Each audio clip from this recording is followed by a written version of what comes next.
Hi everyone. Today I'll be discussing growth and development across the human lifespan. I'll explain the different stages of growth, methods used to measure growth and maturation, the limitations to exercise at different ages, and how both regular exercise and physical inactivity can affect growth and growth and development. To help explain these concepts, I'll also include a case study of one individual progressing through different stages of life. Growth refers to physical changes in the body, such as increases in height, weight, and muscle mass. Development is slightly different because it includes physical, emotional, cognitive, and social changes that happen throughout life. Human growth and development can generally be divided into five stages. The first stage is infancy and early childhood, from birth to around 5 years. During this time, growth is extremely rapid. The brain develops quickly, bones lengthen, motor skills improve, and children learn important movement patterns like walking and running. The second stage is childhood, from around 6 to 12 years old. Growth continues at a steadier rate while coordination, balance, and strength improve. Children also develop socially and cognitively through school and play. The third stage is adolescence. This is one of the biggest periods of change because puberty begins.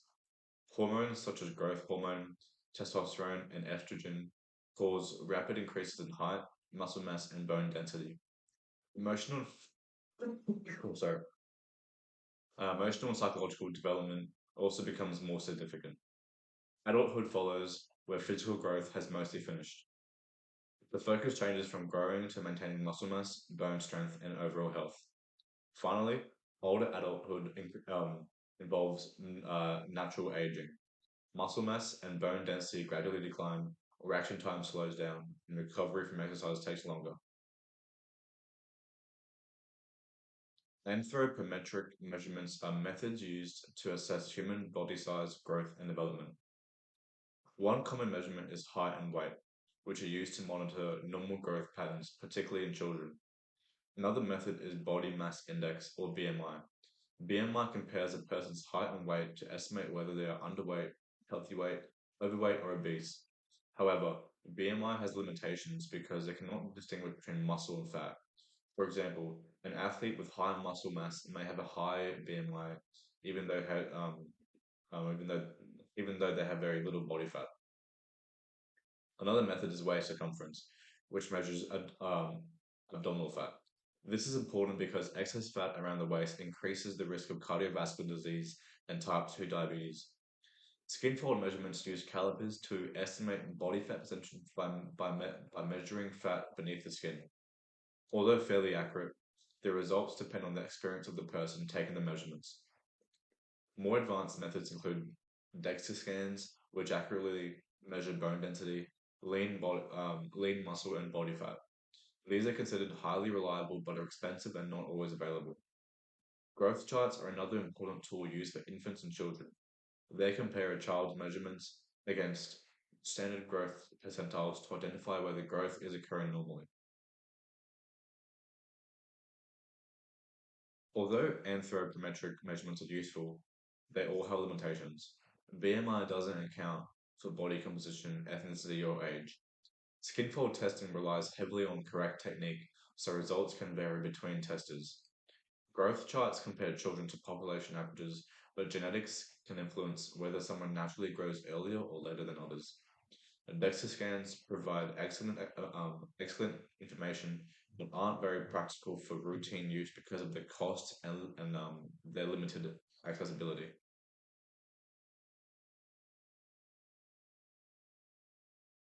The body's ability to exercise changes throughout each stage of life because different body systems develop and age at different rates. In young children, the skeletal system is still developing, so growth plates are still open. High impact or heavy resistance training may increase the risk of injury if not properly supervised. Their cardiovascular system is also smaller, meaning they fatigue more quickly than adults. During adolescence, hormonal changes increase muscle mass and bone development. However, because bones sometimes grow faster than muscles and tendons, adolescents may have reduced flexibility and coordination, therefore, uh, therefore increasing their risk of injury. Adults generally reach their peak physical performance because the cardiovascular, muscular, and nervous systems are fully developed. Exercise tolerance is normally highest during this stage.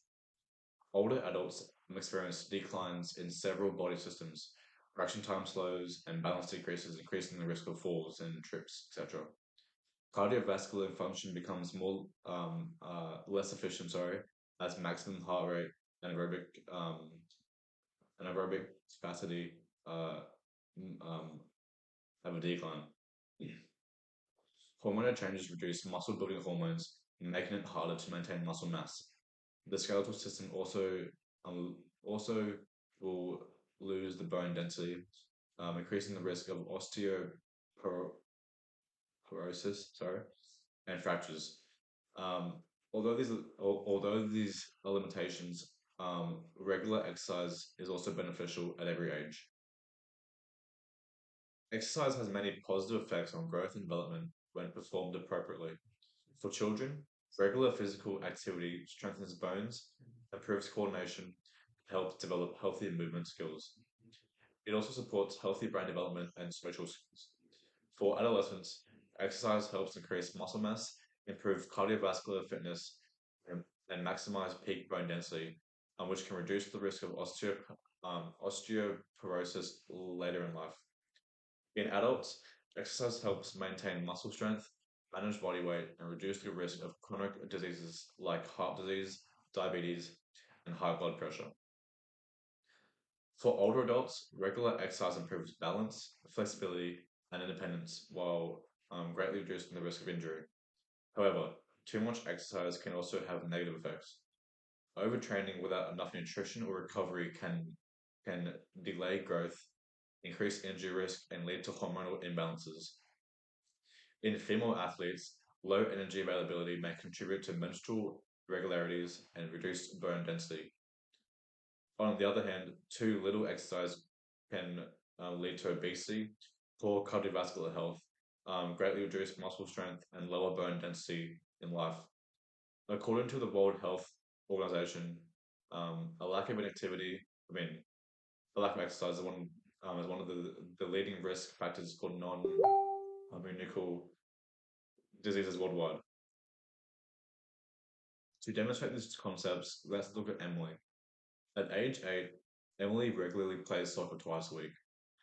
Her height and weight follow normal growth chart percentiles. Her physical activity supports healthy bone development and motor skills. At age 15, Emily experiences a growth spurt during puberty. She becomes taller, gains muscle mass, and improves her athletic performance because of hormonal changes. Anthropometric measurements show increases in height and lean body mass.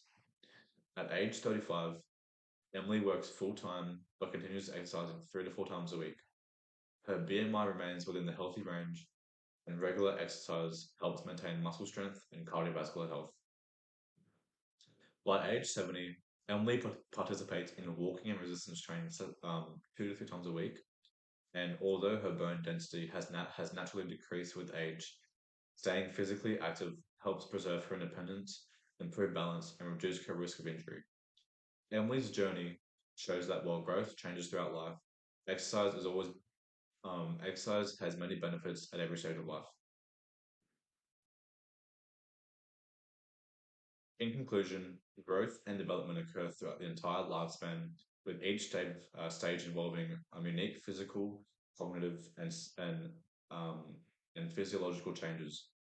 Anthropometric measurements like height, weight, BMI, skin fold measurements, and DEXA scans are useful tools for monitoring growth and health, although each method has its own um, limitations. Exercise requirements and also change as people age due to changes in the nervous, cardiovascular, hormonal, and skeletal systems. Overall, um, lots of physical activity supports healthy growth, improves the quality of life, and helps to prevent many chronic stresses and diseases, while less exercise can negatively affect both physical and mental health. Understanding these changes allows exercise professionals to safely prescribe exercise that is appropriate for each stage of life. Thank you for listening.